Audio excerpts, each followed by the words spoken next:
Welcome to Shore Perspectives, a community feature of WESR Radio, highlighting the spirit of the shore from those who call it home. Hi, I'm Jeanette Edwards, and I grew up in this church, Onley United Methodist Church, and been a long lifetime person here, and been involved in the mission, both at my work and here. And one day I saw a lot of people in the snow with no coats on, and I knew it was not because they didn't want a coat, it's they didn't have a coat. So I came back to the church and asked if we could use a couple of the rooms and just have coats in them that people could come if they needed to. So we started out on a small scale in 2010. This is our 14th year. And it has grown over the years, and I'm going to say 99.9% of the people that call for coats really do need them. It's been a mission not just of our church but the community.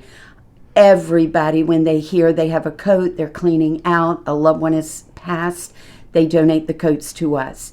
It's from infancy, it's all the way to geriatrics, to the grandparents. We'll have a grandparent bring a child, they both walk away with the coat. But we're dependent on the love of the community to help us support this, and they do. We are just about to hit the 7,000 coat mark. All of them have been given away free.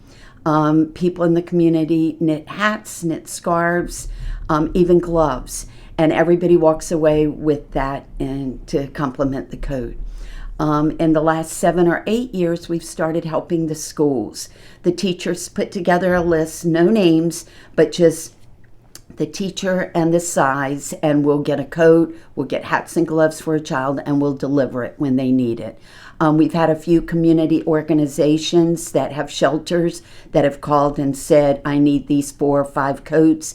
We'll get those. And if we don't, if I put the word out, somebody will find a coat in their closet for them. They clean them, they take care of them, and they get them to us. At the beginning of the day, we look great. We've supplied it. We've gone out and gotten coats. People have donated. We've got lots of gloves and hats. And at the end of the day, we will have given out probably roughly over 200 coats in a 2.5-hour span.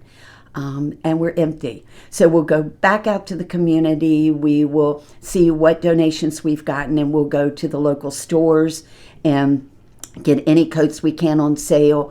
I've got people always on the lookout when they're somewhere and they go on sale. Somebody will call me and say, I'm at Costco. What size do you need? What is the prevalent need at this moment? So it's just a great community effort, but it's serving a need, and that's to keep people warm. There's not a doubt in my mind, some of the people that come truly don't have heat in their house, and they even wear the coat for heat in their house. So we're here, and it doesn't have to be on the day of the coat closet. They can call and say, I need a large size men's, and we will get it.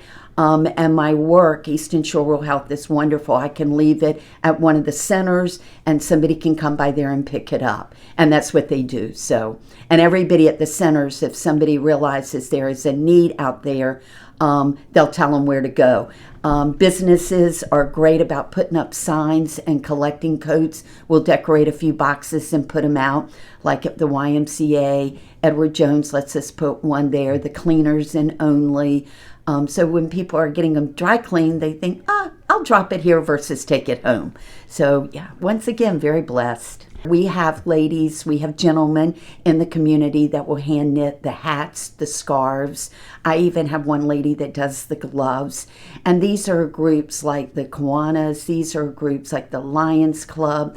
And they're very generous in their donations. They buy the yarn, they take the time, and then they donate them to us. When somebody walks in, we give them a number so that we treat everybody fairly and equally as they come in. One lady came in with multiple children. Some come in with their grandparents. We'll take them upstairs as we're able. We have an adult room and we have a children's room.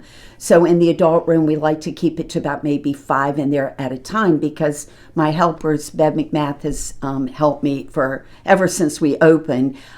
She knows where the sizes are and can get them through, and it kind of overwhelming for somebody when they come in. And then the same in the children's room. We'll walk them in there. We'll go to the boys area, the girls area. I'll help them with the sizes. Then they'll go back downstairs and they'll get the hat and glove color coordinated. We have a helper down there that will help them with that. But what I do love is we've started having the youth come in and be our runners for us, so that we're teaching them about the future of working with people, community service, and everything is free. Nobody gets paid to do this. It's a volunteer base. We've had people from all the way at the tip of the bridge tunnel all the way to the Maryland line that come in here to get coats. It's not affiliated with the church. It's anybody, anyone in the community that needs a coat. We're here to help them. What we'll do is we'll go to civic groups. I've gone and talked on the radio. We do as much advertising as we can to get the word out. And I think we've been around for so long now that people, when they're cleaning out their closets or wintertime is coming and they're shopping for Christmas, they tend to pick up coats for us. And I will go home days and find a bag of coats, and I don't know who dropped them off, but it's the generosity of civic groups, of individuals, of clubs. We will get a donation to go buy coats, and I will take either or. We will work through that. And I always put pleads out to churches. You know, if you've got something that you are working toward as a mission, pick up a few coats for us. And it's a blessing when you see people that walk in that are cold and they walk out and they feel good. They've got that little bit of pride that they've got a pretty coat and a hat, and hearing them talk to the one that they came in with, oh, I love my hat, I love this, or I can wear this to church, or gentleman would say, this would be perfect for working outside. Makes you really know that the mission of the community is working. I want to send out a big shout and a thank you to everybody that has helped make this successful. It's not a 1, 2, 3 person. It is everybody working together. And we couldn't be here. You can't give out 7,000 coats without everybody working toward this. We want this to continue. I still need people to help out. If you're out shopping and you see a coat, regardless of the size, please pick it up. Drop it by. I'll come pick it up. If you see some gloves, if you're anywhere shopping and see children's gloves or women's gloves, pick them up. They can be useful.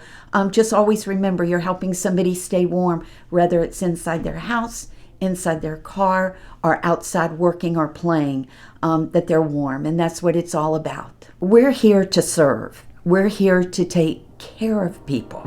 And this is one of the many ways that we can do it. It comes from the heart with people doing what they do. But you're right. God has put us here to take care of everybody, and that's what we need to do. And there are multiple ways to do it, and multiple people help in other ways.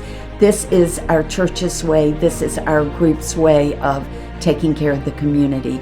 And I thank the community, because without the love of the community, we wouldn't be able to do this and support it. For Shore Perspectives and WESR Radio, I'm Kelley Gaskell.